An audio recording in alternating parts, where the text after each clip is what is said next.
Basically, I, 39 female, was helping my sister Claire, 38, with her kids, male tween and female kindergartner, because she was going through a nasty split with their dad. They go to the same school as my kid, younger female grammar school age, and I work flexibly and from home, so it was easy to pick the kids up and watch them for a few hours. I was always paid for my time, as was my husband, who helped, but I quit after Claire accused my kid of stealing. She said with no evidence or anything that since her daughter's favorite doll was missing, it was obvious my daughter had stolen it since it was last at my house. I asked my daughter and she said no, and I believed her. She said she saw my niece leave with it, and I believed her. I even searched my whole house and couldn't find it. I told my sister all of this, and she said that my daughter's a liar and a thief, and that I'm enabling her, and she expects me to pay for a new doll. I was so angry and incensed that she'd be so nasty and horrible that I just said to her, "My daughter's no liar and thief, and you know what? I'm done. Find someone else to babysit, because it certainly won't be me," and hung up. I got 5 missed calls from Claire before I blocked her. She sent panicked messages and tried calling my husband, and he blocked her too. We've learned from my parents that Claire is panicking because she really needs help with the kids, and I'm the only one with sort of a flexible routine to do so. She also said that she had found her daughter's doll and that everything is okay now, but she hasn't apologized for what she said about my kid. My parents think I'm screwing her over by not helping, and that she made an honest mistake and is just stressed and everything due to her marriage split. They've said that perhaps I should take the higher ground and move on from this, but they don't seem to understand that my kid was accused of something she didn't do. I see it as I don't care if she's crappy to me, but definitely if it's about my kid, and she hasn't once said sorry for accusing my young daughter of being a thief. She disrespected my kid, and no amount of bad situation or stress prevents her from saying sorry and smoothing things over. Edit. I should have added, my niece never said my daughter stole her doll. She just said something like, "Mommy, I can't find my doll," and never said any other context to that. So my sister just assumed it meant my daughter stole it, rather than believing it just could have been somewhere in her house. I quit babysitting because she's rude, nasty, and bitter, and expected things to just return to normal just because she found the doll. She hasn't admitted she messed up, and I would be happy to babysit again, but only if she sincerely apologized. But she isn't, so here we are. Not the idiot. Whatever the stress, don't take it out on someone who's doing you a favor. She accused your daughter of theft and lying. She found the doll in her own house and has not apologized. Stay firm on this, and don't agree to watch her brats again until she's apologized to you and your daughter. Exactly. A "things are okay, I found the doll" is not an apology. Sister doesn't get to go, "Oops, I made a colossal mistake," accuse your daughter of doing something malicious that she never actually did, and accuse you of being a crap parent by enabling it, but crap happens, and expect everything to be back to normal. Why do people always put pressure to be the bigger man or woman on the wronged party? Because they know the crappy person never will. It means being the doormat, so we don't have to deal with them whining or being a nuisance. I'm sick of people saying the wronged party should be the bigger person. All that means is to keep letting people treat you like crap and not complain. You keep protecting your children from evil, crazy people. Don't ever babysit for her again. Everyone's the idiot here. Accusing your child of stealing without any evidence and then refusing to apologize is unacceptable behavior. But you can't block her on everything and then complain that she hasn't apologized. How can she apologize if you're ignoring and blocking her? If she's still blocked, unblock her and allow her to apologize and make amends. But stand your ground. Don't give in unless she apologizes to you and your daughter. I, 39 male, have been married to my wife, 39, for 13 years. We had 2 children together, Sean, who would have been 19, and Marcus, a mid-teen. Almost 3 years ago, we allowed Sean to go camping with some friends. During this, he was injured severely by jumping into water that was not meant to be messed around. We lost him after a few days. My wife and I blamed ourselves, but specifically my wife. Since then, Marcus has been in arm's reach of my wife 24/7. He rarely goes out with friends, and he's rarely unsupervised, which is just not good for a younger teen boy. Marcus finally argued back, saying he really wanted to go fishing with his friends and his friend's dad, and didn't see why he couldn't go. My wife shut it down immediately, saying absolutely not, and that if he wanted to go out, he'd have to wait a day until one of us was off work. After Marcus left the room, I told my wife, maybe it wasn't such a bad idea for him to go, since his friend's dad would be there. She said no, he couldn't, and not to undermine her. I told her she needed to start letting Marcus have a life and stop hovering over him just because she lost Sean. My wife blew up at me, crying, saying she could be as overprotective as she wanted. She was his mother, and I had no right to say that because I'm as aware as her that the world is too dangerous. She then told me not to even mention this idea to Marcus because it was a big solid no. She's since seemed to be avoiding me and just hiding away in her office. Am I the idiot? Not the idiot. Your wife needs help. She's going to screw your kid up if this isn't corrected. She might be his mother, but you're his father. Honestly, I'd tell him he could go and not to worry about any consequences from his mother. I'd be putting my foot down on this nonsense. Oof. Unless the goal is to implode this family, what you suggest is just as destructive to OP's marriage as the mom's behavior toward her son. This whole family needs therapy. The wife needs help managing her fears and overprotectiveness before it further damages her relationship with her son. Her son needs help understanding better why his mom is behaving this way, and OP needs help supporting his wife with managing this loss fear in a healthier way.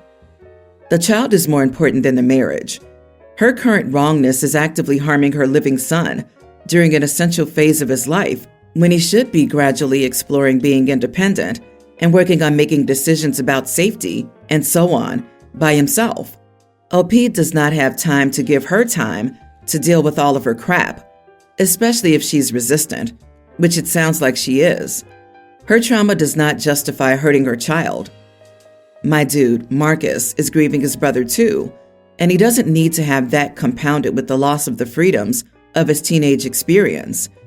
If you allow your wife to have her way, if you allow her to set the terms of things in the future, you will not only be an idiot, but you'll lose your son too. It's time to step up and put your foot down hard. Your wife needs to be told that your son has two parents, both with equal authority and rights, and she is in fact the one who has no right to determine how things will go, that her hard no is as weak as a wet sponge in the grand scheme. Your wife needs therapy, not indulgence, and your son needs a hint of freedom. I, 21 male, currently own a barbershop and have found myself in a peculiar situation. The father of a cancer patient who's currently undergoing chemotherapy scheduled an appointment, and feeling very saddened by the situation, I decided to refuse any payment and give the girl her hair cut for free. However, that's not the problem. Once they arrived, I helped the father pull the daughter out of the wheelchair and onto the chair, but then I saw him go outside to his car, only to arrive with camera equipment.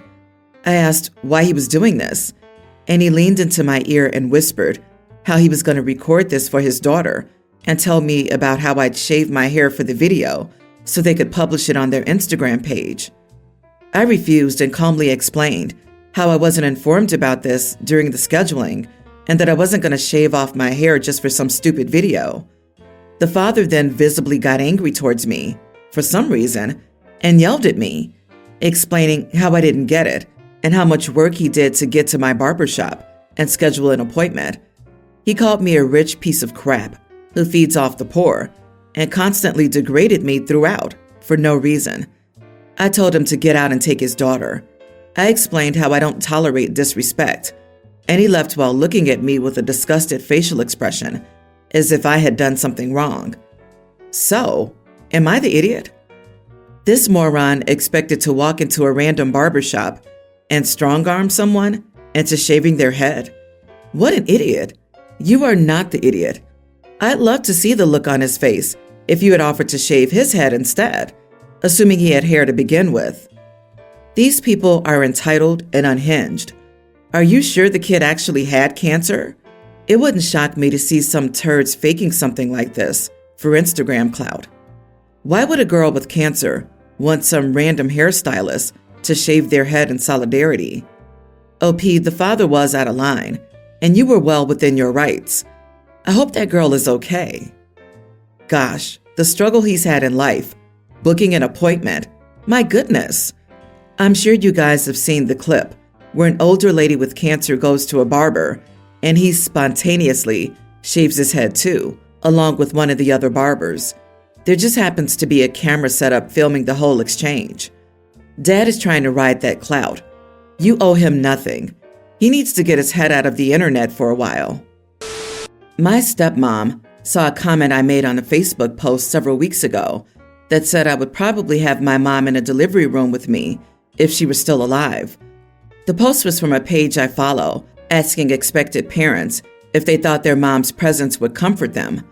She messaged me on Facebook when she saw it and told me I could still have one of my moms there. Her. I replied that it wasn't her I meant. I saw her a few days later, and she told me how embarrassing it was to have me openly state that on social media where people could see.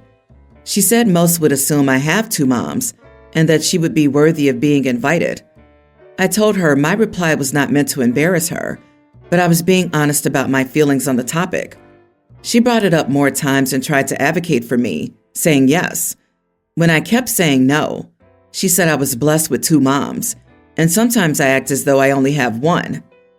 The background is as follows. I lost my mom when I was 6, and my dad remarried just before I turned 8. My stepmom wanted to adopt me when they married, but I didn't want that. My dad didn't want to waste the money if I'd only tell the judge I didn't want it, and said the judge would side with me. I think my stepmom tried to be a good second mom and tried to fill the space my mom used to. She didn't remove mom's memory, but she competed with her memory. I never wanted a second mom and always saw her as more of a dad's wife than a stepmom. But saying stepmom seemed like a compromise not to rock the boat too much. She has 4 sons with my dad. She's a good mom to them, though I think she always wanted a daughter, and I believe this is why she could never let go of the whole mom thing. But anyway, my stepmom did not drop the topic. I changed the subject a lot when she brought it up, but over the weekend, it came up again. She said I was already honoring my mom and mother-in-law with my daughter's name, not their actual names, but associations with them. I've never acknowledged her as a mom to me, or even a grandma to my daughter. The least I could do is let her be there and support me the way I dreamed my mom would. She told me she could be my greatest advocate, which would go a long way in acknowledging our relationship's mother-daughter nature. I made it very clear to her that I did not want her there, and yes, I want my mom, but she never held that title for me. I told her that she was my stepmom, and she wasn't someone I would feel comfortable having there for that moment. She was upset and tried to pull my dad into it, but he refused to get involved, which no surprises there. My stepmom said if I didn't want her there, then I should have at least deleted those comments, and she also said I had made it very clear I thought nothing of her feelings. Am I the idiot? You might not like to hear this, but I think you are the idiot, and I'll tell you why. Not for not wanting her there. You can have whoever you want in there, but the way you seem to treat this woman, who's also the mother of your 4 brothers and has been there for more of your life than your actual mother, sounds pretty terrible. Sounds like she's done her best to be there for you. Lady, you were cruel to her online. You're being cruel to her now. Do you also treat your youngest brothers like this because they aren't your real brothers? Or are you nice to them, just not their mom? Honestly, you sound like a spoiled brat, especially when your mother passed. It's not like your dad cheated and left her. He remarried, and he deserves to find love again. I hope your brothers start to treat you the same, or that stepmom doesn't allow you to be there for your nieces and nephews. That would be fair, right? I, 30 female, gave birth to our daughter 4 weeks ago, and it was a traumatic delivery. I'm partially bedridden due to complications, and due to this, I was given food stamps by the state. We also have 3 other kids, so it's a pretty significant amount. I know that probably makes me sound like a scumbag. Trust me, I don't want to be on state help, but regardless, right now I am. Because I can't drive currently, my husband does all the shopping, and we have this app on our phone that applies coupons offered by the actual food stamp card, so we save a lot of money, and the food stamps go very far. Without them, we'd be screwed. Well, I checked the bank account yesterday because we have a bill coming up. My husband gets $20 an hour, bi-weekly pay. Generally, he brings home around $1,300 a paycheck, so $2,600 to $2,800 a month, and at least 65% of that goes directly toward rent. He just got paid last Wednesday, and he's already down to $320. When I went through all the transactions, I found that he's spending $20 to $50 3 times a day at gas stations. No, we're not in a state with gambling in gas stations. I confronted him on it, and he told me he was buying food. This really rubbed me the wrong way. I asked him why he isn't using the food stamp card, because gas stations are EBT approved.